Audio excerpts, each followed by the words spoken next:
আসসালামু আলাইকুম। প্রিয় শিক্ষার্থীরা, কেমন আছো তোমরা? আশা করি ভালো আছো। আমিও আল্লাহর অশেষ রহমতে ভালো আছি। তো আজকে আমি অর্থনীতি প্রথম পত্রের ১০ম অধ্যায়ের মুদ্রা ও ব্যাংকের কুমিল্লা বোর্ড ২০২৫ সালে একটা উদ্দীপক এসেছিল। সেটা হচ্ছে ফিশারের বিনিময় সমীকরণের উপরে। ফিশারের বিনিময় সমীকরণের সূত্রটা প্রয়োগ করে কিভাবে দামের স্তর নির্ণয় করা হয় এবং দামের স্তর দ্বিগুণ হলে অর্থের মূল্য কিরূপ হয় সেই বিষয়ের উপরে একটা বেশ একবারে উদ্দীপক কিন্তু আসে। তো কুমিল্লা বোর্ডে এটা এসেছিল। তো এটা আমি সমাধান করার চেষ্টা করব। তো আসো আমরা দেখি উদ্দীপকটাতে কি বলেছে। উদ্দীপকটাতে কি এসেছিল আমরা দেখি। কোনো একটি দেশে বিহিত মুদ্রার পরিমাণ m সমান 400 এবং তার প্রচলন গতি v হচ্ছে 20। আবার ব্যাংক সৃষ্ট মুদ্রার পরিমাণ m প্রাইম হচ্ছে 500 এবং তার প্রচলন গতি হচ্ছে v প্রাইম 16। আলোচ্য সময়ে মোট লেনদেনের পরিমাণ t সমান 200। এখানে প্রশ্নটা কি গতে আছে, উদ্দীপক উল্লিখিত দেশের দাম স্তর নির্ণয় করো। এরপরের প্রশ্ন ঘতে কি বলেছে, উদ্দীপকে যদি অন্যান্য অবস্থায় স্থির রেখে বিহিত মুদ্রা m ও ব্যাংক সৃষ্ট মুদ্রা m প্রাইম দ্বিগুণ করা হয় তবে অর্থের মূল্য পরিবর্তনের ফলাফলটি ব্যাখ্যা করো। তাহলে এখানে আমাকে দুইটাই আমি সমাধান করব, গ এবং ঘ। তো একটা বিষয় মনে রাখতে হবে যে তোমার ফিশারি বিনিময় সমীকরণ নির্ণয় করতে গেলে তোমাকে এই টাইপের ডাটাগুলো দেওয়া থাকবে, যেমন বিহিত মুদ্রার পরিমাণ, তারপর ব্যাংক সৃষ্ট মুদ্রার পরিমাণ, তারপরে মুদ্রার প্রচলন গতি, তারপরে ব্যাংক সৃষ্ট মুদ্রার প্রচলন গতি, হ্যাঁ, আর লেনদেনের পরিমাণ, এগুলো তোমাকে মাথায় রাখতে হবে। এই ডাটাগুলো যখন দেওয়া থাকবে তখন বুঝতে হবে যে এটা ফিশারের বিনিময় সমীকরণের সূত্র প্রয়োগ করে অঙ্কগুলো করতে হয়। তাহলে আমরা করে দেখাচ্ছি। প্রথমে সমাধান করবো গটা। এটা হচ্ছে গ। আচ্ছা, আমি আগে দেওয়া আছে দিয়ে যে তথ্যগুলো দেওয়া আছে উদ্দীপকে সেগুলো লিখে ফেলি।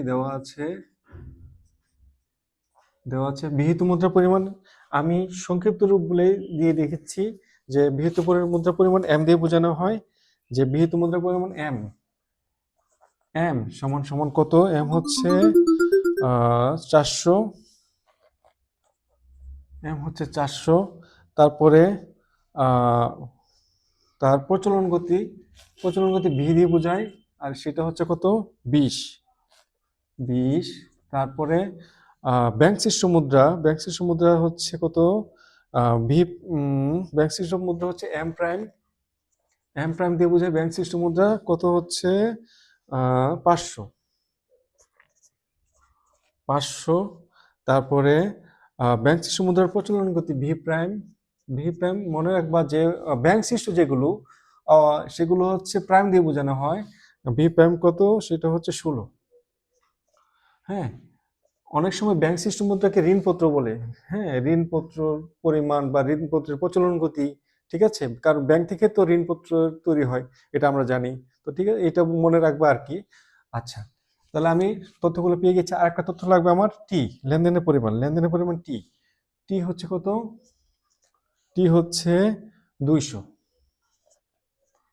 আচ্ছা, এই তথ্যগুলো যখন আমার দেওয়া থাকবে আমি সহজে ফিশারের বিনিময় সমীকরণের সূত্রটা প্রয়োগ করে আমি অঙ্কটা করতে পারবো। যেমন আমরা কি লিখবো, আমরা জানি, আমি সূত্রটা লিখি, এখানে লিখবো আমরা জানি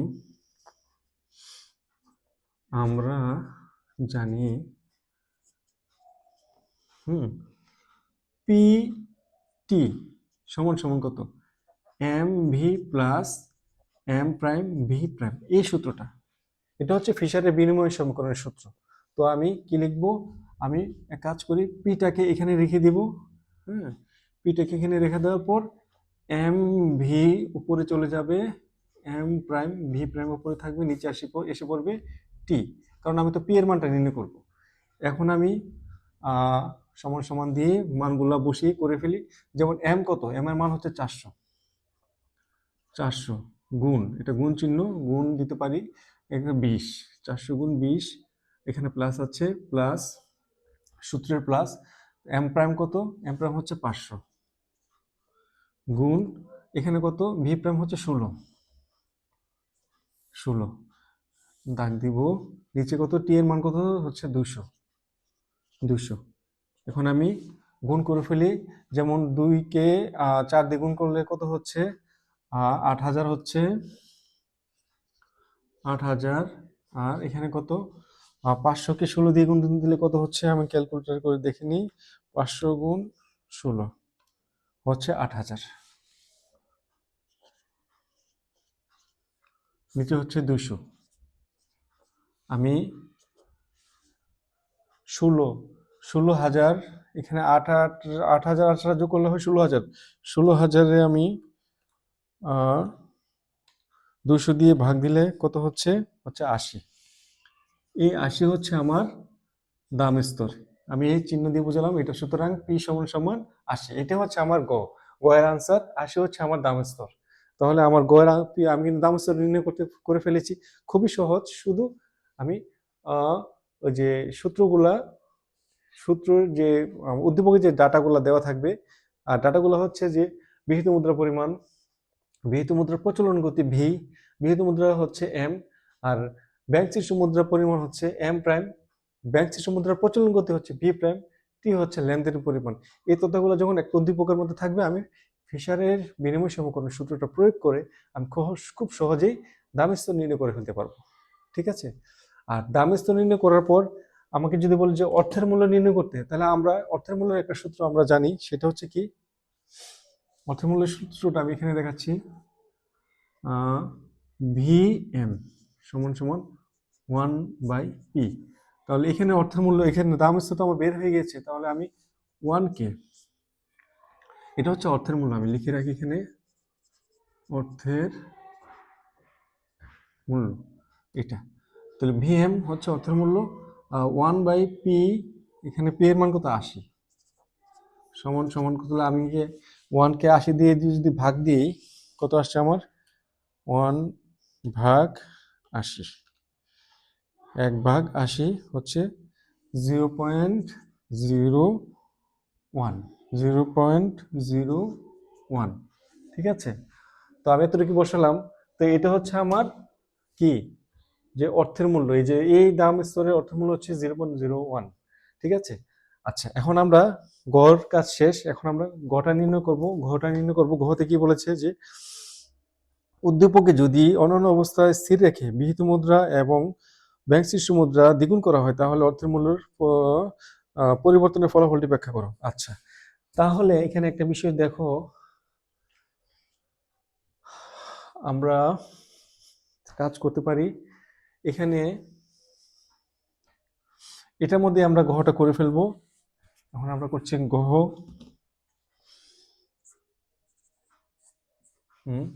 গহর মধ্যে দেখো, এখানে বলেছে কি, প্রশ্নটাতে বলেছে যে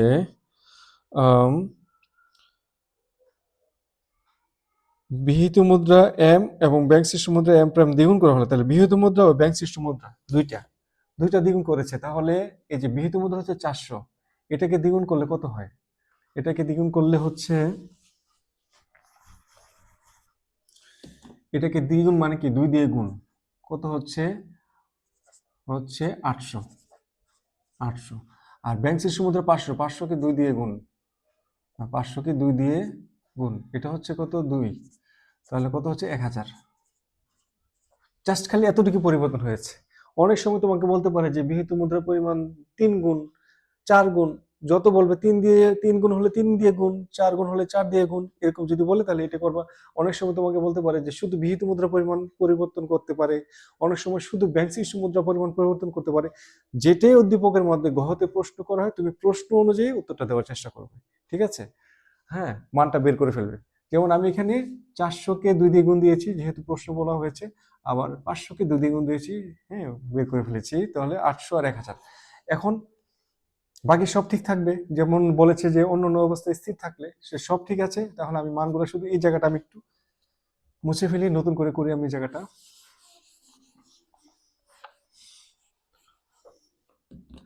দেখো, তাহলে আবার মানগুলো বসাবো। এম এর মান কত?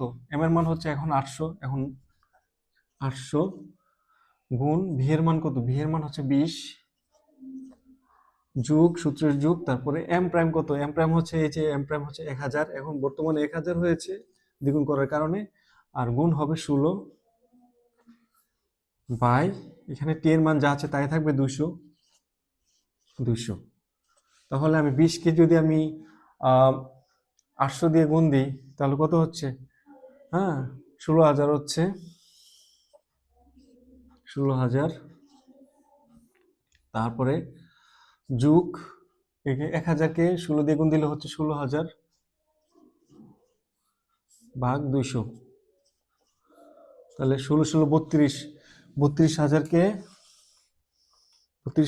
যদি আমি 200 দিয়ে ভাগ দিই কত হচ্ছে? 160। তাহলে আমার দাম স্তর বেড়ে কত হয়েছে? 160। ঠিক আছে, তাহলে এটা আমার পির উপর একটা স্টার চিহ্ন দিয়ে দিলাম। হ্যাঁ, এটা হচ্ছে আমার নতুন, সুতরাং নতুন দাম স্তর হচ্ছে 160। তাহলে এখানে একটা বিষয় লক্ষণীয় যে বিহিত মুদ্রার পরিমাণ এবং ব্যাংক সৃষ্ট মুদ্রার পরিমাণ দ্বিগুণ হলে দাম স্তরও বেড়ে যায়। ঠিক আছে, আগে ছিল 80, এখন হয়েছে 160। কিন্তু একটা কথা মনে রাখবে, ফিশার যে বিষয়টা তা পরিচয় প্রমাণ করতে চেয়েছিল সেটা হচ্ছে যে দ্রব্যের মূল্য, দ্রব্যের মূল্য মানে দ্রব্যের দাম স্তর বৃদ্ধি পেলে, ফিশার যে কথাটি বলতে চেয়েছে সেটা হচ্ছে যে যদি কোনো দ্রব্যের দাম স্তর বৃদ্ধি পায় তাহলে অর্থের মূল্য কমে, আর দাম স্তর যদি কমে তাহলে অর্থের মূল্য বাড়ে। দ্রব্যের দাম স্তরের সাথে অর্থের মূল্যের হচ্ছে বিপরীত সম্পর্ক, সেটাই কে বলেছে? ফিশার বলেছে। ঠিক আছে, যেমন আমি এটা প্রমাণ করে দেখাচ্ছি। যেমন আমি দেখো, প্রথমে আমাদের দাম স্তর কত ছিল? প্রথমে আমাদের দাম স্তর ছিল 80। এর অর্থের মূল্য ছিল কত? এর অর্থের মূল্য ছিল, অর্থের মূল্য কত হয়েছিল? যেমন 1/p সমান 1/80, কত? 0 পয়েন্ট কত হয়েছিল? এটা 0.01, 0.01। আর পরের দাম স্তর পি স্টার দিলাম সমান 160। এর অর্থের মূল্য কত? এর অর্থের মূল্য হচ্ছে সমান 1/p সমান 1/160।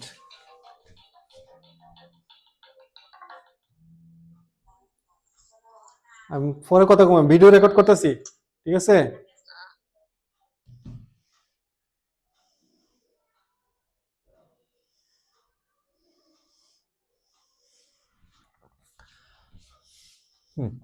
দেখো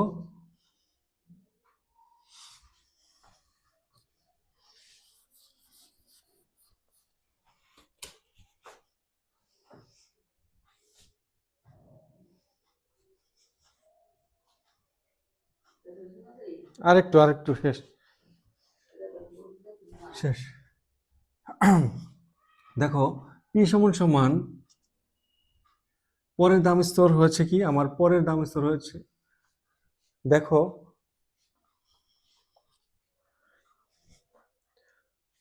দেখো আমার পরের দাম স্তর বেড়েছে পি স্টার কত? 160। আর যার অর্থের মূল্য, এর অর্থের মূল্য কত? এর অর্থের মূল্য হচ্ছে, অর্থের মূল্য সমান সমান 1/p সমান কত? সেটা হচ্ছে 1/160। 160 তাহলে আমি কত বের হচ্ছে আমার? আমি 1কে 160 দিয়ে ভাগ দিই, 1/160 হচ্ছে কত? 0.006। আর এটা আর ওটা হয়েছিল 0.1। তাহলে এখানে কিন্তু দুইটা শূন্য, আর এখানে কিন্তু 1। এখানে একটা বিষয় বোঝা যাচ্ছে কি, দেখো মনোযোগ দিয়ে দেখো যে দাম স্তর যখন 80 ছিল তখন আমার অর্থের মূল্য 0.01। দাম স্তর বৃদ্ধি পেয়ে 160 হলে অর্থের মূল্য কমে 0.006, মানে এই মানটা কিন্তু কম, ওর চেয়ে অনেক কম, 0.01-এর চেয়ে অনেক কম। তার মানে কি বোঝা যাচ্ছে? দাম স্তর বৃদ্ধি পেলে অর্থের মূল্য কমে, অর্থের মূল্য অর্ধেক হয়ে যায়। ঠিক আছে, তাহলে ফিশারের যে বিনিময় সমীকরণের সূত্রটা প্রয়োগ করে বোঝা যায় যে দাম স্তরের সাথে অর্থের মূল্যের একটা বিপরীত সম্পর্ক রয়েছে। তো ঠিক আছে প্রিয় শিক্ষার্থীরা, আজকে এতটুকুই। তোমাদের বুঝতে কোনো সমস্যা হলে আমাকে কমেন্ট বক্সে জানিও। তো সবাই ভালো থেকো, আল্লাহ হাফিজ।